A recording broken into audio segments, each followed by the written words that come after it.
Witajcie przyjaciele, co słychać? Приветствую, друзья, как дела? Greetings friend, what is up? I thought it would be interesting to go into a topic that I think is important, and that is about stuff I ask myself when doing whatever I'm up to. And that is how something can be beautiful at all. When looking at it, I see a nice game in front of me with wonder. Wow, a big world just meant to explore. I can't wait to play it again.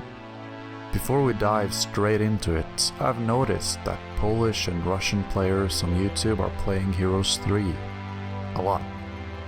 And I ask myself, why?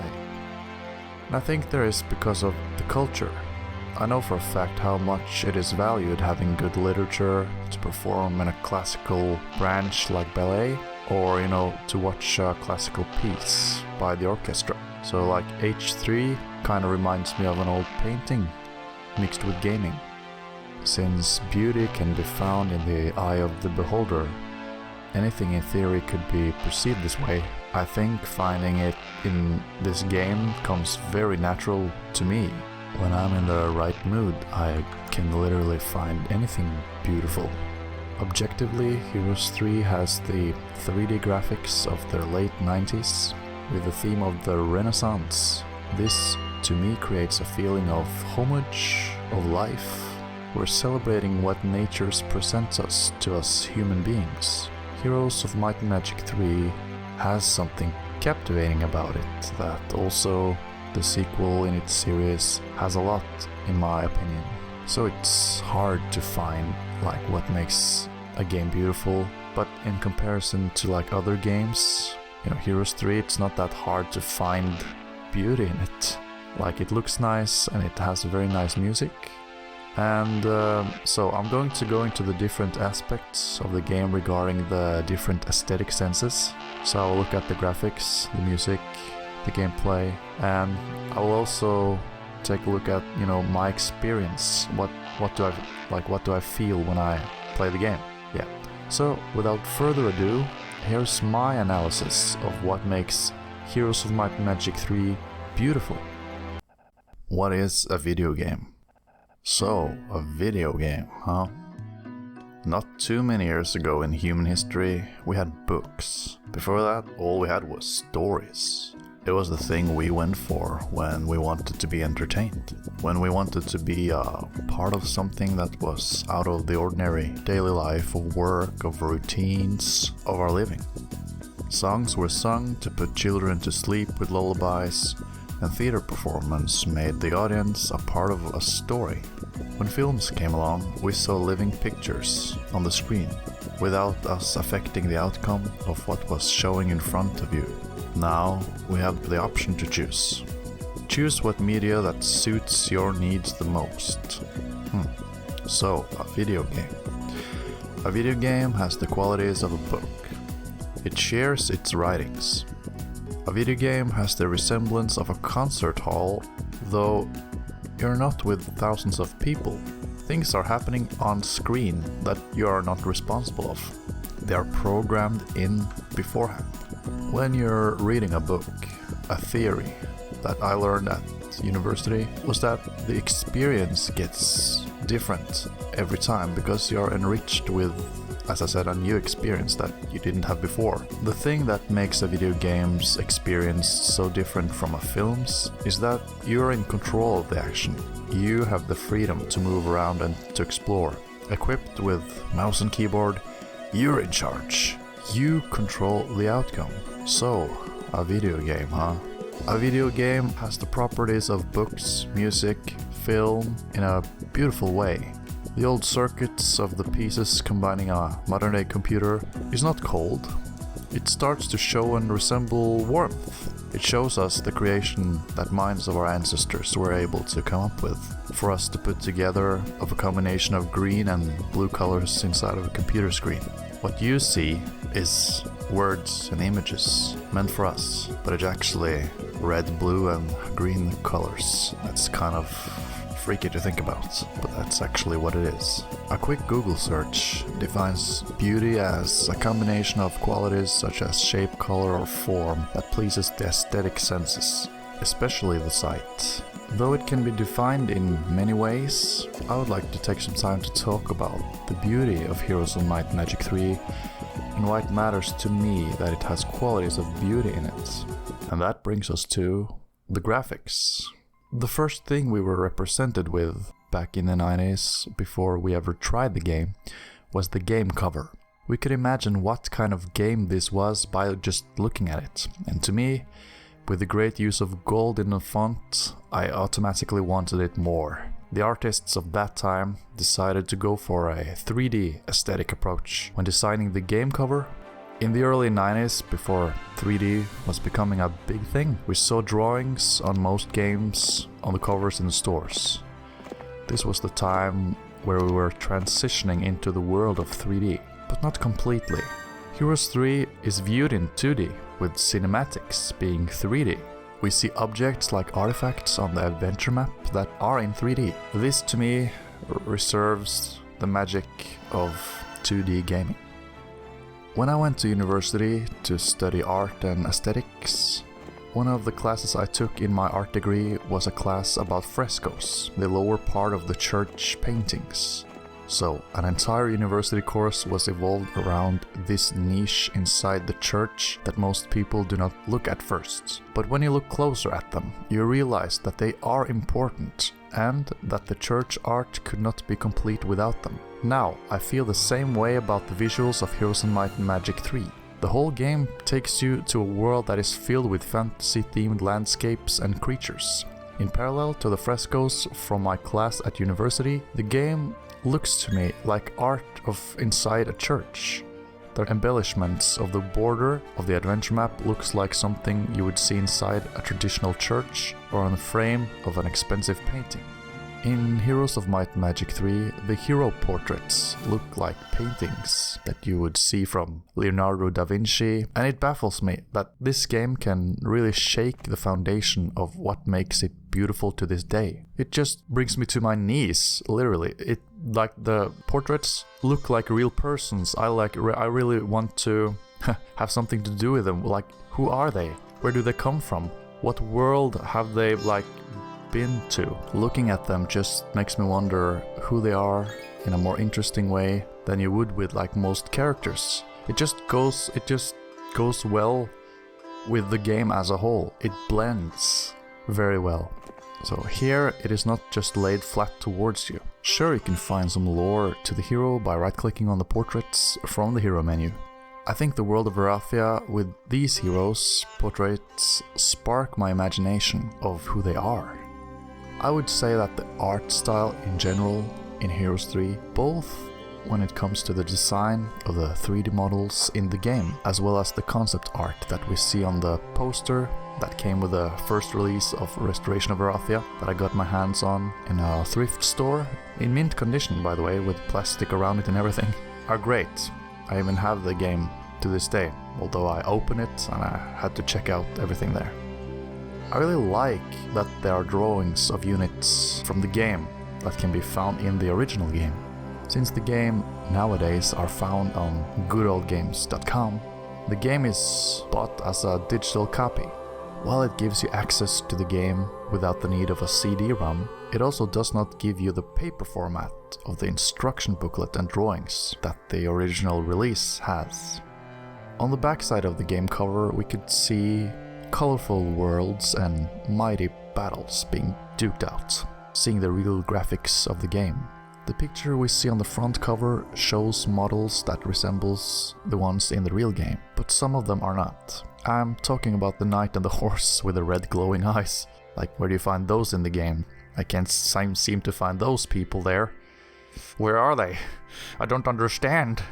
Well, there's one thing I know. He could be like a hero and like, they're mad. I'm mad for revenge. It might be a magic hero, no pun intended here, lol.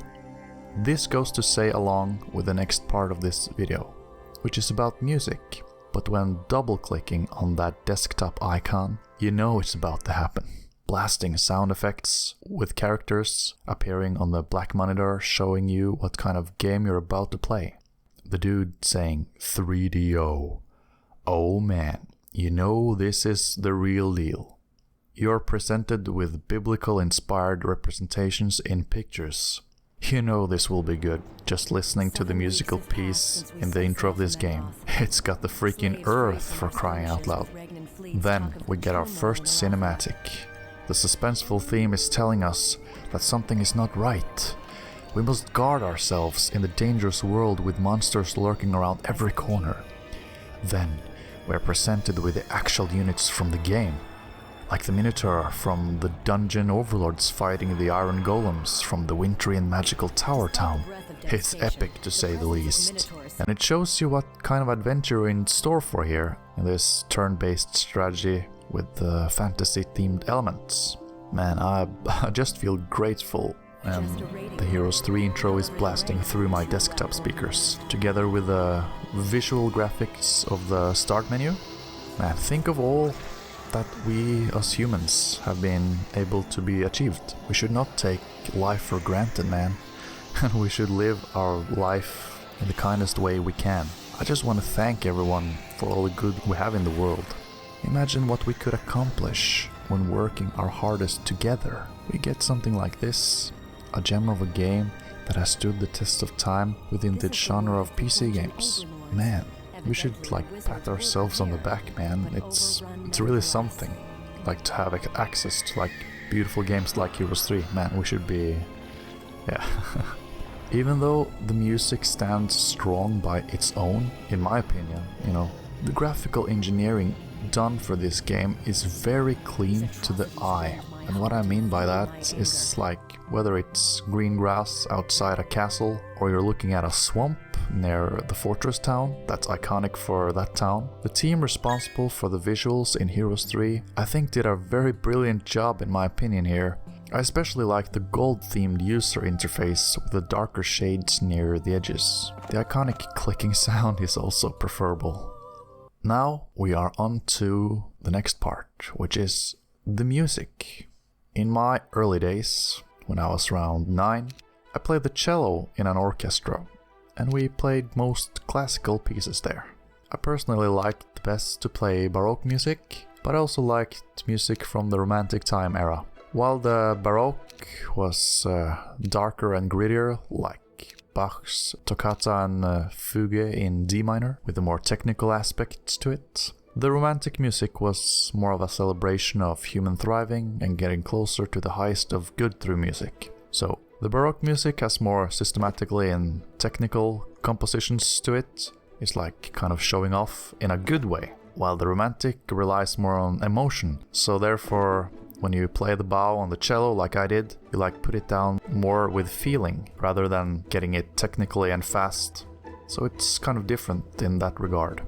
The order of which each melody line is blending in the Baroque music are very individually of each other, and are also made in a way that is showing off skills because of its technicality.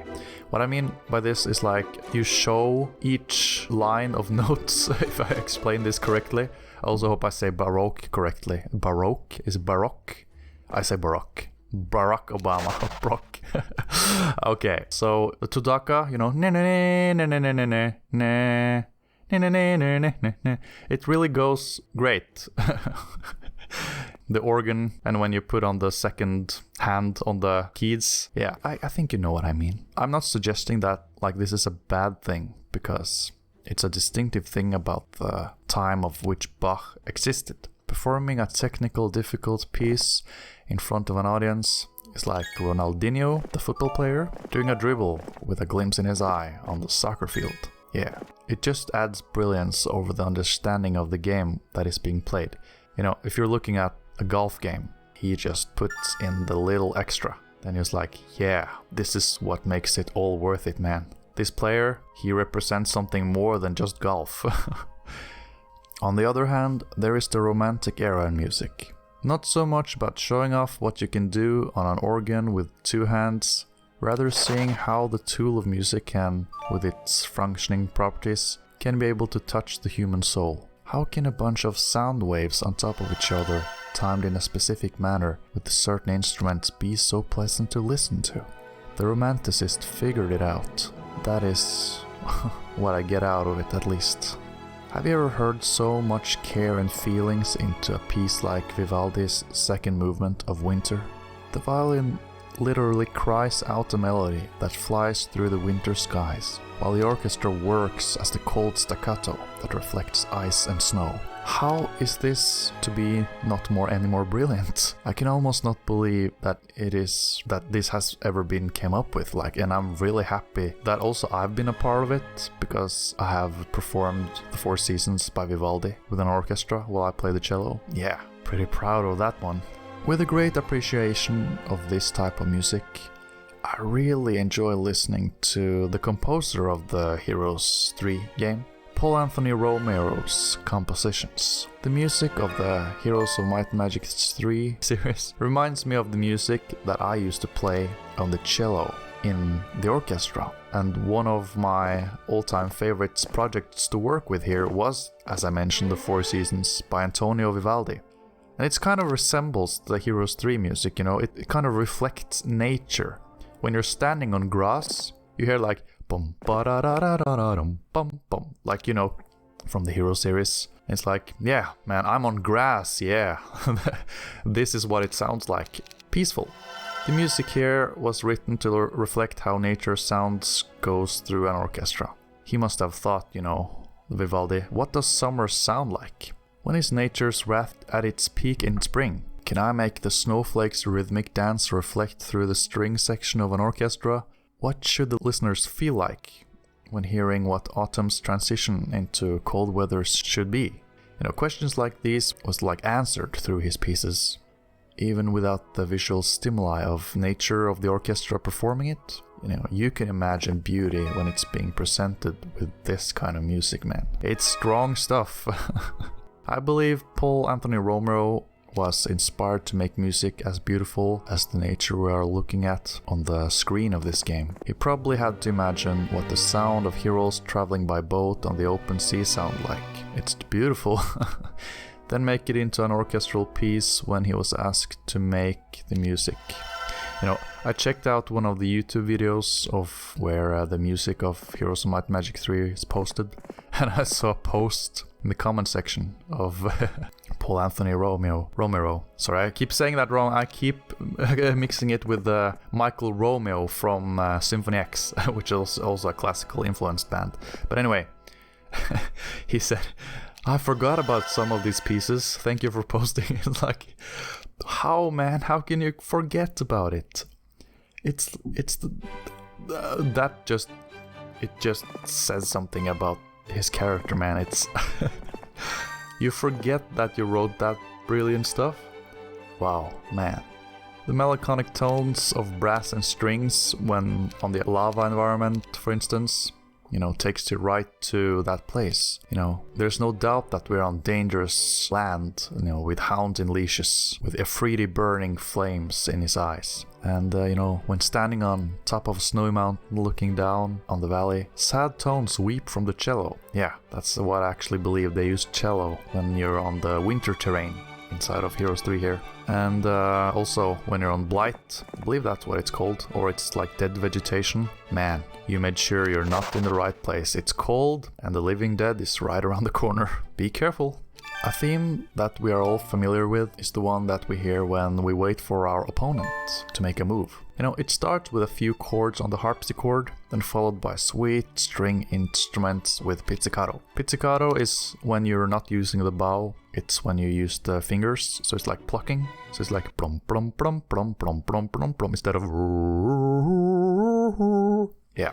You wonder what, when you're waiting for the opponent. This song kind of creates wonder, I feel like, in a very good way. It's a bit sad. It's in minor. I think it's written in minor. Major is usually for happy themes and songs, and minor is usually for sad themes. Could be opposite though, but I think in this case it's written in minor. You wonder what your opponent is up to. It's man, where are they? And it's the song really reflects that. So, even visiting a temple on the adventure map, that has a heavenly theme to it. It's you want to visit a temple. It's just nice to listen to. And they even went all in, even to grab some wood in the sawmill, you know, that also like makes you happy because of the nice song. It's like, if I'm not wrong, like with the with the harp there. Now, on to the next section here.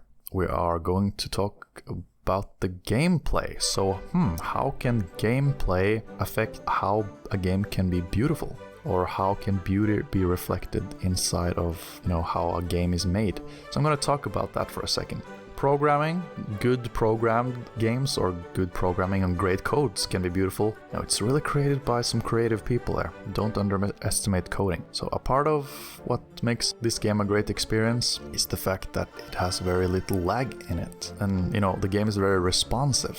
What I mean by that is like when you click on things, it doesn't really take a long time to go into the next thing. It's like, it's very reactive. So you don't have to wait that long for your computer to react. You know, this is an old game.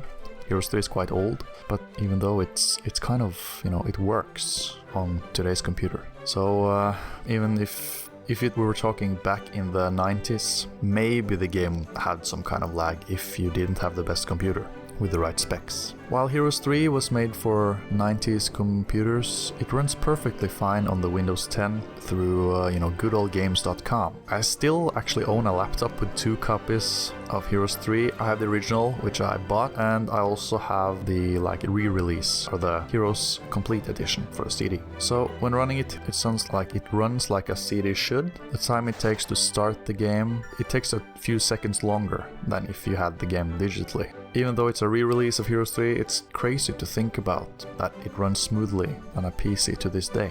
You know, I base my statements on Heroes of Might and Magic 3 Complete for PC, with the Shadow of Death being the last official expansion set when talking Heroes 3. So there is the Ubisoft's HD Edition, released for Steam in 2015.